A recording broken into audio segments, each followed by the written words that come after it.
Mullets. Love them or hate them, we literally see them everywhere. So today I'm going to teach you step by step how to cut a curly mullet.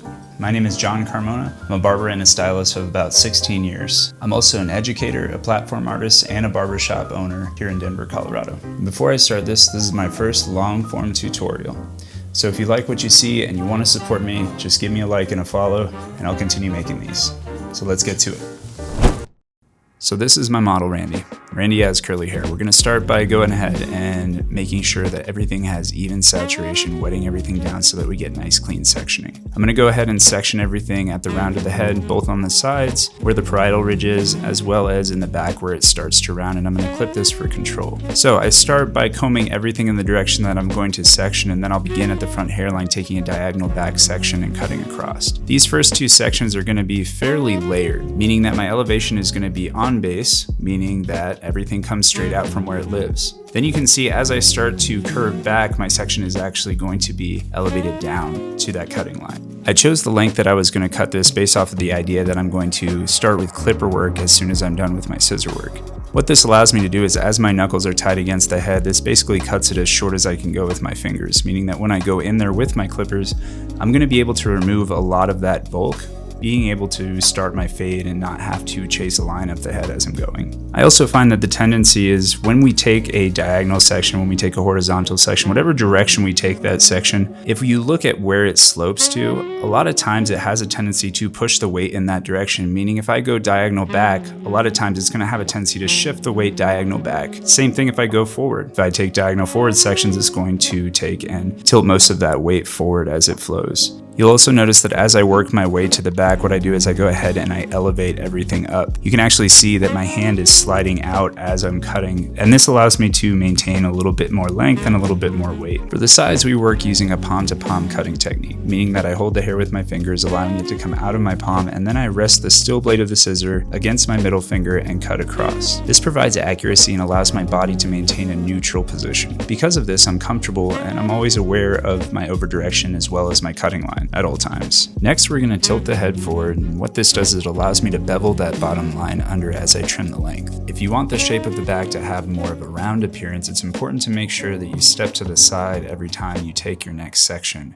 and move your way around the head, cutting exactly what's in front of you and not over directing anything to that cutting line. Next, we're going to take a section down the middle of the head, and we're going to go ahead and elevate out, creating a square cutting line. Now, every single haircut is going to have a vertical shape and a horizontal shape because we're really cutting in 3 dimensions, right? Basically, my cutting line is going to determine the vertical shape of the haircut, and then my overdirection is going to determine my horizontal shape. To check this, if you pulled everything out vertically, you would see one shape, which would be my square line. But if you were to do the opposite and take everything out horizontally and travel around the head with it, you would see that the layer actually travels round on the head and doesn't maintain the corners like a square would. For the purpose of understanding verbiage, it's important to know what overdirection is and how it's controlled. Now, when I talk about overdirection, what I mean is every single section that you see me taking is either going to come straight out at 90 degrees, which is what I call on base. And then we could overdirect to one previous, which means that section 2 would come to section 1, section 3 would come to section 2, section 4 would come to section 3, and so on. What this does is it creates more of a square shape, whereas traveling on base straight out from the head actually creates a round shape because the head is round. Additionally, we have a different type of overdirection, which is where instead of our guide traveling as we go throughout the head shape, it actually stays stationary, and then everything comes to that guide and gets cut. The way I understand overdirection is that the hair that travels the farthest stays the longest. So if you're keeping your body in a neutral position and your cutting line is in a neutral position and everything is coming to it, the hair that has to travel farther to reach that cutting line is going to stay longer. So essentially, if we cut with a stationary guide, we can create more of a triangular shape as opposed to round or square. Another thing that I find is often overlooked when it comes to cutting hair is body position. So I want you to take note of exactly where my body is standing as I'm cutting. You guys see that every single time I cut, I am always in a comfortable position. That's why I'm cutting over my fingers, and it also allows me to make sure that I'm maintaining consistency as I work my way around the head. Next, we're going to take a profile section down the middle of the head, making sure that it's no bigger than the width of my comb, because this will prevent accidental overdirection. I'm going to go ahead and comb the sides to either side, isolating that center section, because I always want to make sure that I'm working nice and clean when I use sectioning. My overdirection is going to continue to be round on the top, so every single section is going to be cut vertically, and it's also going to be elevated out at 90 degrees. So what you'll notice is that as the head rounds, you'll actually see me tilt my model's head in order to allow myself to still be in that comfortable cutting position. Also notice that as I get to the front, I'm keeping in mind the fact that the head rounds, and I'm going ahead and rounding my cutting line into that area. Another big learning opportunity that I see whenever I'm watching other people cut hair is the fact that they're not always aware of where their client's body position is. There's a lot of people that take note of where their body position is in relationship to the client, but you need to remember that the fact that the client can move,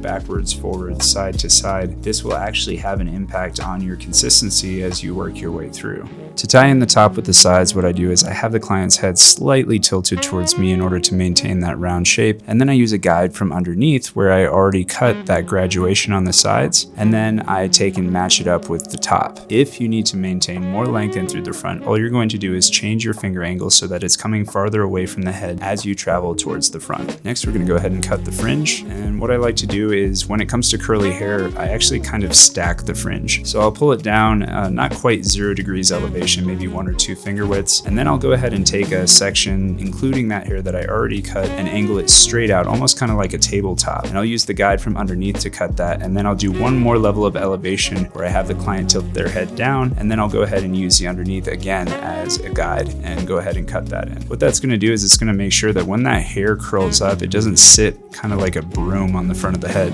It makes sure that as that hair sits there, it's actually kind of layered, so it's not going to be quite as heavy, and then it nicely comes out from the head without coming too far, creating a really nice silhouette, which you can see as I'm blow drying the hair. Now we're going to go ahead and work our way in with our clippers, and basically the goal is to marry the clippers into the top of the head. I always like to start with my number 2 because it doesn't allow a lot of scalp to be shown, so that kind of marks the point where the sides end and the top begins. To me, there's a shade portion and a shape portion of every single clipper cut. The shape portion sits at everything above that number 2, and the shade portion sits at everything below that. When we're talking about shorter lengths, it allows for less density, and what happens is, because the color of the scalp and the color of the hair are different, that is essentially what creates a fade. After I established my number 2, what I did is I went in with my 0 to create my 0 line exactly where I wanted to see it. Now, depending on how far you bring up or down this 0 line is going to determine whether you get a high, medium, or low taper. I went ahead and used the lever on the clipper to open up, which gives me about a 1/16 of an inch difference between open and close. I went ahead and used my number 1.5 right below that too, using it open and close, just starting to fade out that line from top to bottom. After my 1.5, you're going to see me use my number 1 open, working my way down to close, and then the half guard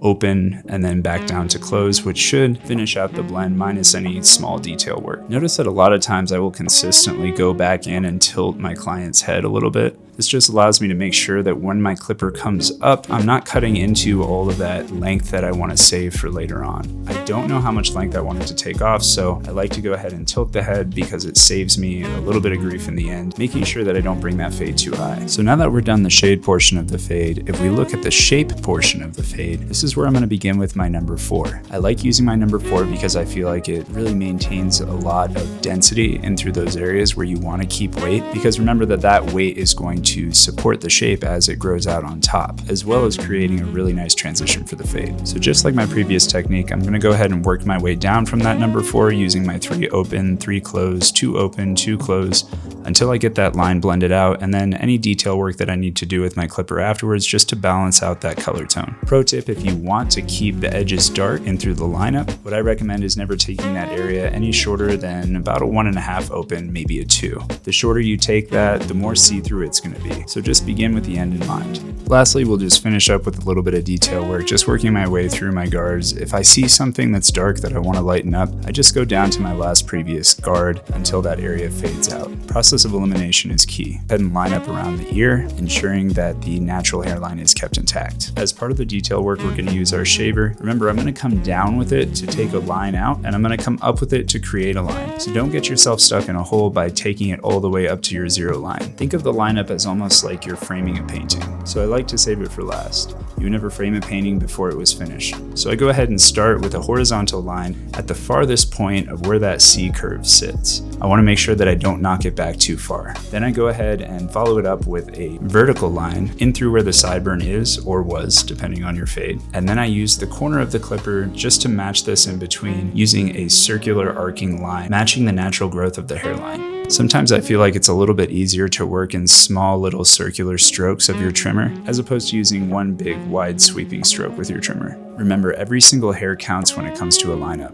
To finish off the detail work, we're just going to use our straight razor, coming up with it horizontally just like we did with our trimmer, and then in vertically where the sideburn area is, and then I use the tip of the blade, stretching the skin every single time I rotate to make sure that I'm maintaining control and keeping that round line in the corner. Practice makes perfect when it comes to any art, so do so thoughtfully with the intention of growing. I truly hope that these tips and tricks help you. If you've stuck around this long, thank you so much from the bottom of my heart. Please like and subscribe, and I will see you in the next one.